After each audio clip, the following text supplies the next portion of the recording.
Dans le centre de Varsovie, on distribue des tracts pour des cours d'anglais. Nombreux sont ceux qui veulent apprendre, car malgré la croissance économique, les Polonais continuent d'émigrer vers la Grande-Bretagne. Mais qu'en sera-t-il après le Brexit ? Les gens appréhendent ce qui va se passer parce qu'on ne sait pas comment la situation va évoluer.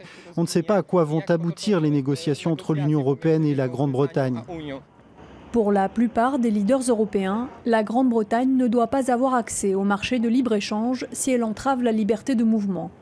La Pologne, elle, est moins catégorique, alors qu'elle est pourtant le premier pays d'émigration. La question de la régulation de la circulation des personnes, des biens et des services après le Brexit reste ouverte. Si la Pologne n'est pas vraiment contre l'idée de freiner l'émigration, c'est parce que selon des études, celle-ci est néfaste pour sa croissance. En cause, une fuite des cerveaux, dont les professionnels de la santé. L'État paie pour la formation des kinés et c'est une perte d'argent parce qu'ensuite, ils partent au lieu de travailler et au lieu de payer leurs impôts ici. Dans la grande distribution ou le bâtiment, la fuite de main-d'œuvre non qualifiée pose elle aussi problème. Il y a un très gros manque de main-d'œuvre. Aujourd'hui, 70% des sociétés qui recrutent ont besoin de gens pour des emplois non qualifiés.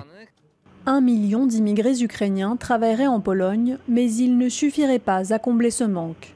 Le gouvernement, nationaliste et conservateur polonais, lui, préférerait que ses citoyens restent plutôt que d'accueillir des immigrés venus de plus loin.